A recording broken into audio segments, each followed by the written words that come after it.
Que bênção, hein?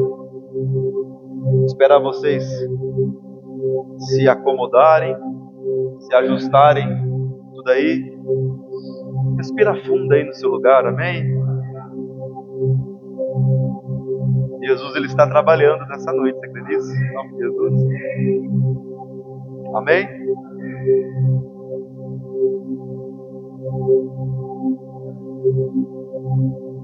Hoje nós vamos falar um tema muito abençoado sobre a justiça de Deus em Cristo Jesus, amém? Olhe para o irmão que está do seu lado e fale assim para ele: você é a justiça de Deus em Cristo Jesus. Uau! Hoje você vai entender a importância dessa declaração bíblica. Agora você vai falar para você mesmo: você é a justiça de Deus em Cristo Jesus. Fala assim: eu sou a justiça de Deus em Cristo Jesus. Abra por gentileza a sua Bíblia. Que adoração abençoada, hein? Essa equipe de louvor está judiando de mim, meus irmãos, porque não dá vontade nem de pregar, não dá vontade de continuar adorando o Senhor. Isso é maravilhoso. Sabe, eu estou muito feliz, eu vou contar para vocês. Eu não ia contar, mas eu vou contar.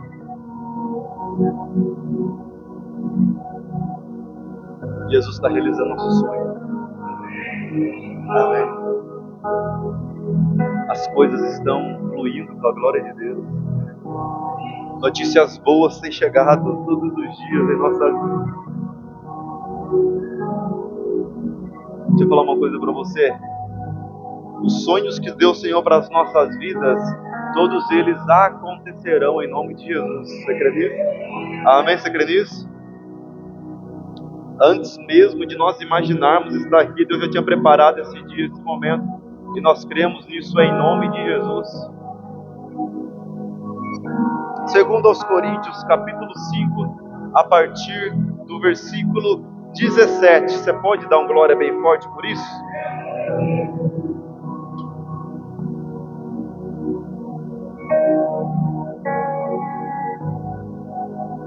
Portanto, se alguém está em Cristo, é nova criação.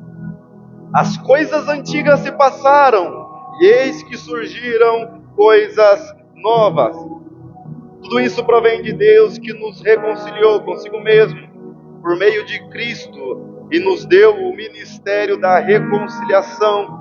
Ou seja, que Deus em Cristo estava reconciliando consigo o mundo, não levando em conta os pecados dos homens, e nos confiou a mensagem da reconciliação.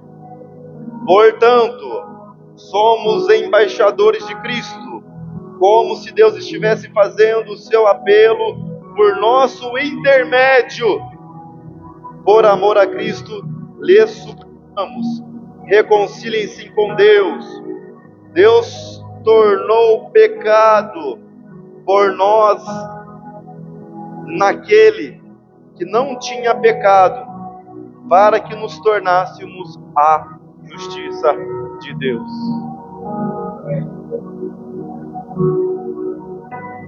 Eu vou repetir para você: você é a justiça de Deus em Cristo Jesus.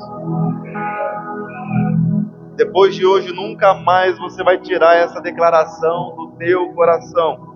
Você é a justiça de Deus em Cristo Jesus. Sabe, nós pregamos ano passado algumas palavras duras. Um dia estávamos lavando a igreja, passou, vamos dizer, um anjo do Senhor em forma de mendigo. E Deus usou a vida daquele anjo para falar com a gente.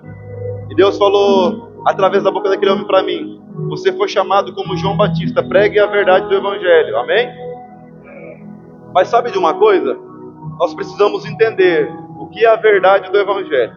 Eu tenho que vir aqui, e nós pregamos muitas vezes, negue-se a si mesmo o ano passado, você concorda comigo? Mas sabe, irmãos, hoje aqui está o grande segredo de negar a si mesmo. O negar a si mesmo não tem a ver com ser na força do seu braço. Todos aqueles que tentaram se justificar na força do seu próprio braço caíram.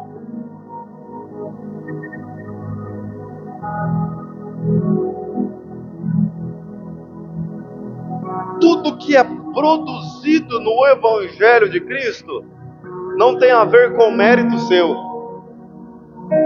A Bíblia diz assim que a justiça do homem é como um trapo imundo. A religião é um homem tentando alcançar a Deus por mérito próprio.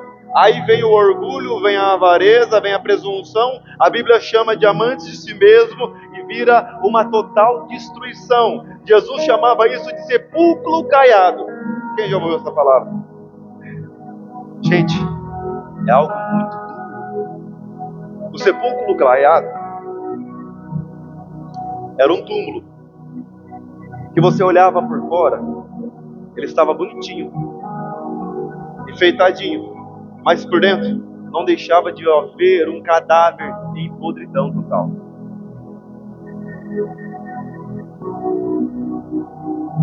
Eu quero liberar sobre a sua vida hoje, em nome de Jesus, que há um caminho sobrenatural, há uma vida bem-sucedida em Cristo. Deus quer te levar a desfrutar, a viver e a experimentar a boa, perfeita e agradável vontade de Deus sobre a sua vida. Há um projeto tão maravilhoso de Deus para que você viva nesta terra. Há tantas coisas para que você reine em vida, há tantas coisas para você desfrutar. Há um caminho extraordinário de Deus preparado para você.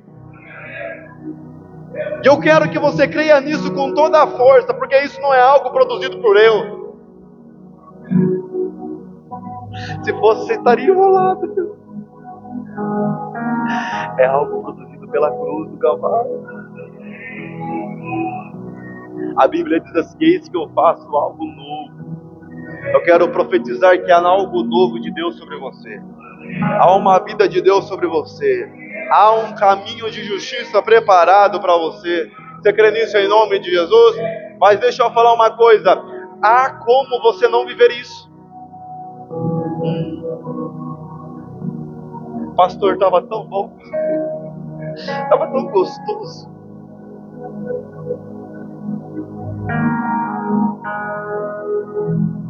O Dr. Myers-Moore, quem já ouviu falar dele? Pensa num ministro extraordinário do Evangelho. Eu nunca vi um homem com tanta sabedoria como esse homem. Ele era conselheiro de vários presidentes da República. E um dos presidentes da República, na época que ele era presidente, era o presidente dos Estados Unidos. Ele era ministro do Evangelho. Ele diz algo muito interessante que isso marcou meu coração. O lugar mais rico aonde é? Não é nos maiores bancos, não é na maior reserva de petróleo, não é na maior reserva de ouro. O lugar mais rico que existe é o cemitério. Vocês me viram estranho, sabia? Sabe por quê? No cemitério estão os maiores projetos que revolucionaria ainda mais a humanidade. Está a ideia das maiores empresas, está a ideia das maiores tecnologias, está a ideia dos maiores livros que deveriam ser escritos. Mas sabe o que aconteceu? Pessoas que não cumpriram o propósito porque não enxergaram quem elas eram em Cristo Jesus. Você entendeu isso? Eu não estou aqui nessa noite para fazer com que o seu orgulho se eleve, porque o próprio apóstolo Paulo falou assim: eu não tenho do que mergulhar a não ser na cruz de Cristo. Eu quero hoje transferir a sua confiança, eu quero hoje transferir a sua força, eu quero hoje transferir os propósitos seus para a cruz de Cristo, porque esse é o nosso propósito.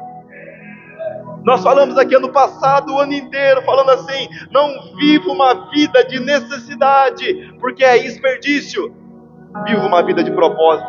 Você está estabelecido nessa terra, você nasceu de novo, você foi transformado pelo Evangelho de Cristo. Jesus investiu um preço tão alto em você, para que agora você vai dar bons frutos. Mas isso depende do que, pastor? Eu viver esse algo tão extraordinário, tão grande de Deus. Depende de você enxergar quem você é em Cristo Jesus.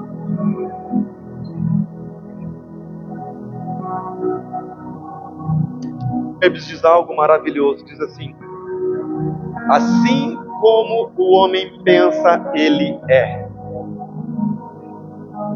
Se você pensa que você é um derrotado, você vai ser um derrotado. Se você pensa que você é um pecador, você vai viver como um pecador e o pecado dominará a sua vida. Se você pensa como alguém que é miserável, é essa vida que você vai ter.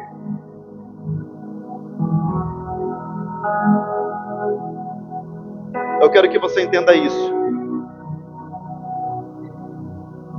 A Bíblia diz assim que sem fé é impossível agradar a Deus, né? A fé é o canal que nos liga a desfrutarmos daquilo que Cristo deixou preparado para nós na cruz do Calvário. E acredite em mim de todo o teu coração, o que Jesus fez na cruz não é simplesmente perdoar os seus pecados. A Bíblia diz assim que Deus ele trouxe o reino dele para nós. O reino de Deus foi estabelecido na cruz. O reino de Deus não vai ser estabelecido quando você morrer. A Bíblia diz em Romanos, se eu não me engano, capítulo 5, versículo 17, a imensa provisão da graça, a dádiva da justiça faria com que vocês renascem em vida. Por que o homem foi criado? Você lembra o motivo? Gênesis capítulo 1, versículo 26. Deus falou para o homem: domine sobre as aves do céu, sobre os peixes no mar e os animais da terra. O homem foi estabelecido aqui na terra. A terra foi dada de presente para que ele governasse. Sabe qual é uma das o maior efeito do pecado? Em primeiro lugar, a morte. Mas em segundo lugar, a deformação de mentalidade. O diabo não quer que simplesmente você peque, mas o diabo quer que através do pecado você receba a acusação que ele dá para você. Através da acusação, a deformação da mente, e você se torna uma pessoa cativa pelo diabo. E a Bíblia diz assim que o Deus desse século cegou o entendimento dos homens para que não enxergassem a verdadeira luz. Sabe o que é interessante? O homem peca, ele perde a cadeira de governo, o diabo se assenta. Por isso que o diabo é chamado do Deus desse século. Mas Jesus, quando ele vem, ele morre na cruz do Calvário, quando ele fala tetelestai, está consumado, quando acontece o novo nascimento, a Bíblia fala em Romanos capítulo 12, não se conforme ao padrão deste mundo, mas renove a sua mente, para que sejam capazes de experimentar e comprovar a boa, perfeita e agradável vontade de Deus. Através da cruz, através da renovação de mente, Jesus nos coloca novamente a um lugar de governo. Fala assim comigo: eu nasci para governar.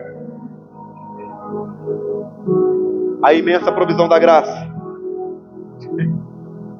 A graça é o motivo de você estar aqui. A manifestação do Cristo, do amor, da provisão e da vontade de Deus foi manifestado na graça. E essa graça que nos constrange alcançou você. E deixa eu falar uma coisa: não importa o que nós lemos aqui nessa noite, as coisas velhas se passaram.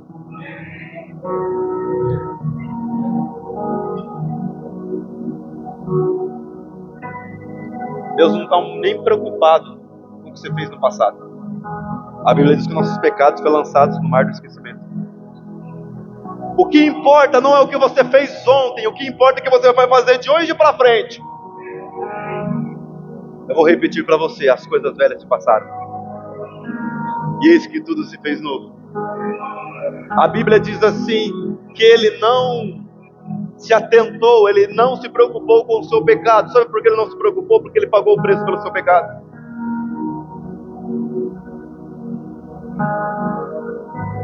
Sabe o que é maravilhoso? Deixa eu falar uma coisa para você. O sacrifício de Cristo é tão grande, foi tão maravilhoso, que ele sabia os pecados que você cometeu no passado, mas ele também sabia todos os pecados que você cometeria, ou até a vida dele, ou até você morrer. E ele pagou o preço por todos. E sabe o que é triste? As pessoas estão indo para o inferno com o pecado perdoado, por mentalidade.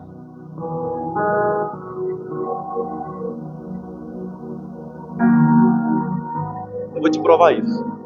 A Bíblia diz assim que a vontade de Deus é que ninguém se perca, mas que todos alcancem a salvação. Mas o grande problema é que as pessoas rejeitam o Evangelho de Cristo. Elas não dão crédito à palavra de Deus.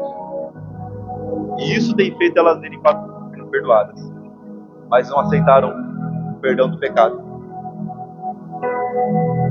Por isso que a Bíblia fala em Hebreus: quando escutares a voz do Senhor teu Deus, não endureçais o teu coração.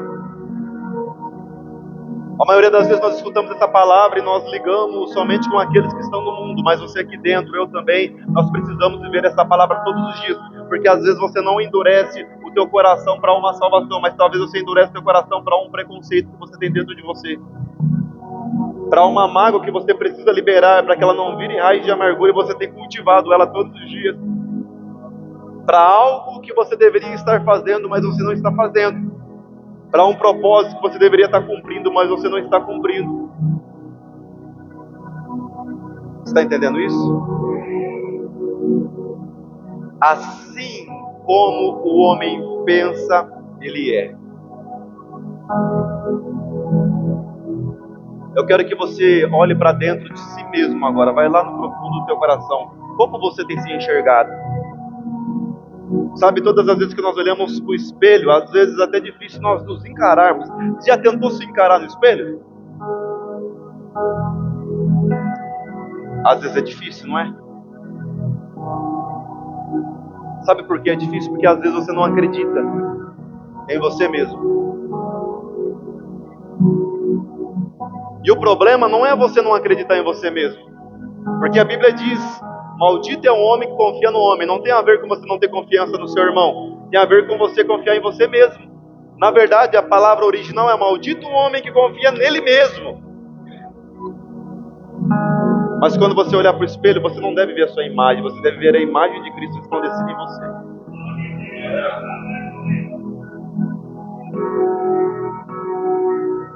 Quando você for ler a palavra de Deus, não procure você na palavra de Deus, procure Jesus na palavra de Deus. Quando você olhar para o espelho, não procure você no espelho, procure Jesus no espelho. E assim você vai perceber que você não está mais caminhando na força dos seus braços. Entenda isso nessa noite em nome de Jesus. Deus, a Bíblia diz assim: tomai de mim, que o meu jugo é suave, o meu fardo é leve. Você não nasceu para carregar pesos, você nasceu para confiar os seus pesos nos braços de Jesus. O que é a justiça de Deus? A justiça de Deus, ela vem através da fé, da obra da substituição, e é quando nós fomos declarados que nós somos perdoados e justos através de Jesus. A palavra original para justiça nesse texto é dikaiasune. Parece que eu falei em línguas, né?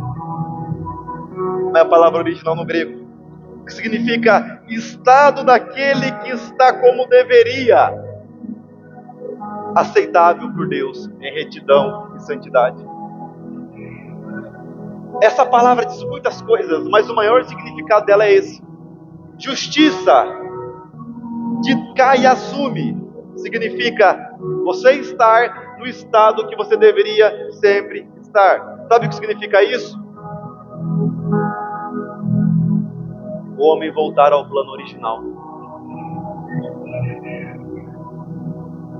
Quando Deus fez Adão, você lembra que todos os dias Deus descia no Éden para se relacionar, para conversar com Adão? Porque não havia inimizade entre o homem e Deus. Mas a Bíblia diz que através do pecado entrou a morte, que a separação, o homem foi separado de Deus. E a Bíblia diz assim que nós nos tornamos inimigos de Deus, porque a justiça de Deus não faz com que ele se relacione com quem é pecador. Mas pastor, mas eu peco todos os dias. Isso não significa que você é pecador. Por isso que você é a justiça de Deus em Cristo Jesus. Eu vou te explicar melhor para que você entenda, porque alguns já começaram a querer pegar a Bíblia para atacar em mim. Eu sempre preguei isso aqui, eu vou falar mais uma vez para que você entenda. Existem 3 níveis de santidade. Repete comigo: 3 níveis de santidade. Quando eu declaro que você é a justiça de Deus, a Bíblia fala que nós fomos justificados pela fé e agora nós temos paz com Deus. Significa, a Bíblia fala assim que a escrita de dívida do homem foi lançada na cruz. A Bíblia, o texto que nós lemos diz também que Deus se fez pecado em nosso lugar. Deus pegou todo o seu pecado, Deus pegou todos os seus erros e lançou em Cristo Jesus. Essa é a justiça de Deus. Deus, como Deus, Ele não poderia simplesmente ignorar o pecado que o homem cometeu, mas Ele precisava julgar e condenar o homem, e foi isso que Ele fez. Deus, Ele não corta princípios, Deus, Ele não quebra princípios. E como que Deus fez isso? Através do sacrifício de propiciação. Deus pega um justo. A Bíblia diz assim em Hebreus: sem derramamento de sangue não há remissão de pecados. A forma de perdoar o pecado é um justo derramando sangue pelos inocentes. Você entendeu por que teve que ser Jesus? E a Bíblia diz que Ele foi o sacrifício perfeito porque nele não havia pecado. E Deus pega Jesus, lança na cruz. A Bíblia em Isaías diz assim, que foi do agrado de Deus moê-lo. Não foi do agrado de Deus porque Deus era narcisista e queria ver Jesus sofrendo. Não, é porque Deus sabia que através do propósito que Jesus estava realizando, sofrendo na cruz do Calvário, havia uma geração vindo de filhos unigênitos, primogênitos, que agora foram transformados pelo sangue na cruz e que agora foram declarados justos através do sacrifício. Gente, isso é maravilhoso. Agora não há mais condenação para você. E através disso a Bíblia diz assim que nós somos declarados santos. Quando você vai ler a Epístola Paulina, ele escreve a Efésios, ele começa falando assim, aos santos da igreja de Éfeso. Você vai ler Romanos, aos santos da igreja de Roma. Você vai ler Gálatas, aos santos da igreja de Galácia. E assim por diante. Por quê? Porque agora, através do sacrifício da cruz, nós nos tornamos santos. E o primeiro nível de santidade é a santidade posicional em Cristo Jesus. Há uma unção tão forte sobre essa igreja, você não tem noção. Há um poder tão extraordinário fluindo aqui. O Senhor nos levará hoje a um nível maior de unção. Você crê nisso em nome de Jesus? O Senhor derramará uma unção tão grande aqui que pessoas não conseguirão ficar sobre os seus pés nessa noite. Há um poder fluindo nessa igreja tão sobrenatural que você vai perceber daqui a pouco o que o Senhor vai fazer aqui dentro. Santidade posicional. Eu sou santo não porque eu fiz alguma coisa, mas eu sou santo porque eu estou em Cristo Jesus. Nova criação, uma nova natureza tem a ver com uma nova história. Com agora, a Bíblia fala assim, contudo aos que receberam, deu-lhes o direito de se tornarem filhos de Deus. Tem a ver com a herança que Cristo nos deixou. Segundo nível de santidade, comportamental. A religião diz assim, você só alcança a Deus em santidade. Mas Jesus diz assim, vinde a mim todos que estão cansados, sobrecarregados e oprimidos, eu vos aliviarei. A Bíblia diz assim que Deus abomina o pecado, mas Deus ama o pecador. E Deus traz o pecador e fala assim, venha como estais, mas não permaneça, porque eu tenho uma vida nova para você. Quem é que lembra da passagem do filho pródigo? Ali é uma tipologia do que aconteceu com nós. O homem, ele pegou a herança e foi, gastou, se arrebentou, começou até chegar ao nível de comer lavagem de porcos. Mas quando ele volta, o pai está esperando e o pai coloca um anel sobre seu dedo.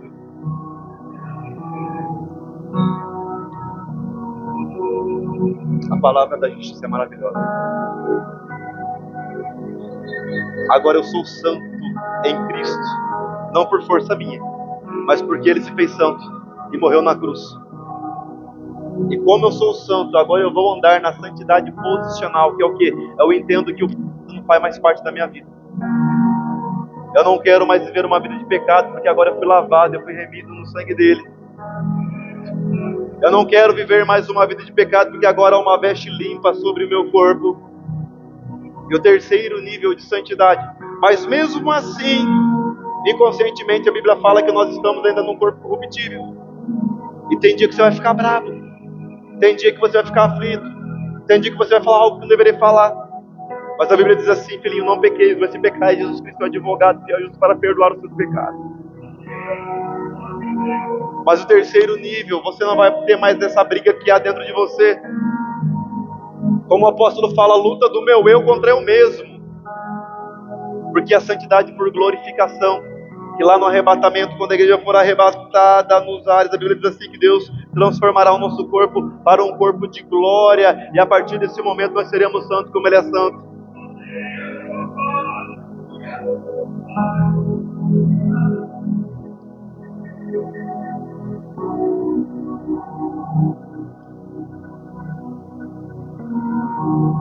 Sabe o que significa o Evangelho da reconciliação? Nós lemos aqui a palavra que fala que Jesus nos reconciliou com Deus. Reconciliação tem a ver como um advogado. Duas partes brigadas. Você une as duas partes e faz um acordo. Eles voltam de novo a estar em harmonia. Mas a Bíblia que nós lemos aqui nessa noite fala mais do que isso. Fala que além de nós termos recebido esse Evangelho da reconciliação, Deus agora nos transforma em embaixadores do Evangelho de Cristo. Sabe o que significa isso? Nós já estamos encerrando. Além de você ter recebido tal provisão de Deus sobre a sua vida. Deixa eu falar uma coisa para você. Você não tem mais dívida com ninguém. Você está limpo. Você está curado. Você agora está transformado. Esse é o Evangelho da salvação. Mas além da reconciliação que você recebeu, Ele te transforma em embaixador. Você tem noção do poder da palavra embaixador?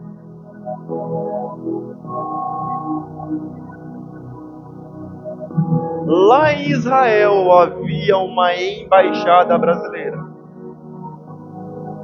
A embaixada, o embaixador tem uma autoridade tão grande que mesmo sendo um território israelita, para eles entrarem dentro da embaixada, eles precisam ter autorização pelo povo brasileiro, pelo embaixador brasileiro. Se alguém cometer um crime e entrar dentro da embaixada brasileira lá em Israel, o próprio exército e a polícia não podem entrar para pegar aquela pessoa sem autorização. Sabe o que eu entendo como embaixador? Representante do reino de Deus. Eu já tive a oportunidade de trabalhar numa empresa como um representante comercial. E eu saía na rua representando o nome daquela empresa. E o que eu falava sobre aquela empresa, as pessoas acreditavam. O que eu vendia, elas acreditavam que iriam. Já fiz vendas muito altas na rua. 30, 40, 50 mil reais. Pedido por um celular. As pessoas não confiaram no nome do Eliabe, mas as pessoas confiaram no nome da empresa que estava, que era uma empresa de muita credibilidade em Ourinhos e na região. E o pedido chegou no outro dia. E você hoje, no reino de Deus, é a mesma coisa. O Evangelho não tem a ver com o seu CPF.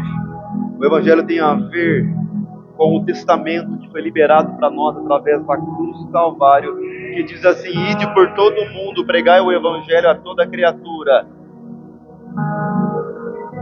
Aquele que crer e for batizado será salvo. Em meu nome colocarão as mãos sobre enfermos e eles serão curados. A cura não tem a ver com a provisão do homem, tem a ver com a provisão de Cristo na cruz do Calvário.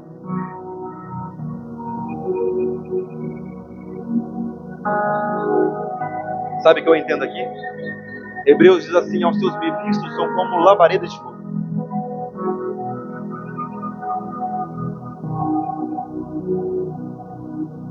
Você agora é um condutor do reino de Deus sobre essa terra.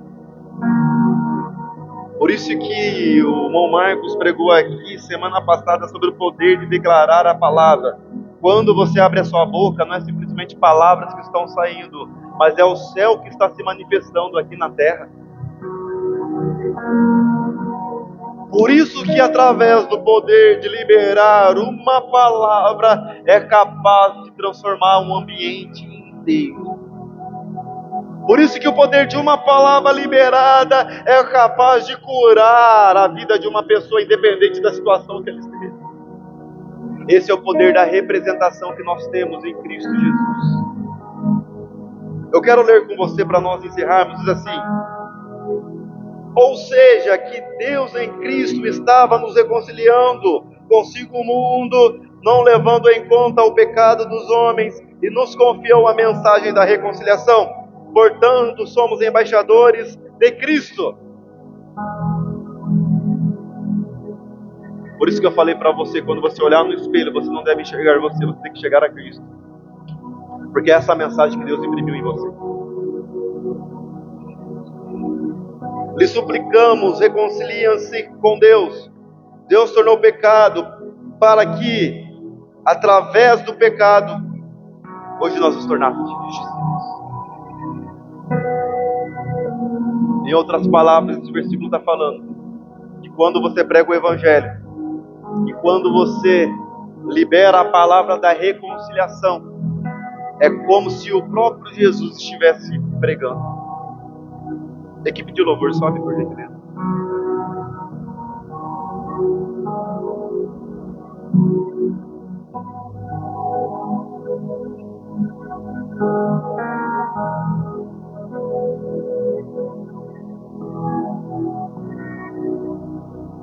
Existe um poder dentro de você.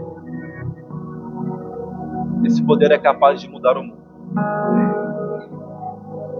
Existe uma unção disponível para nossas vidas através do Evangelho da Justiça, que faz com que você tenha a solução para o mundo.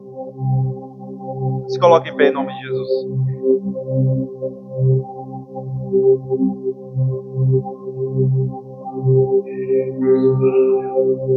Eu quero que nesse momento você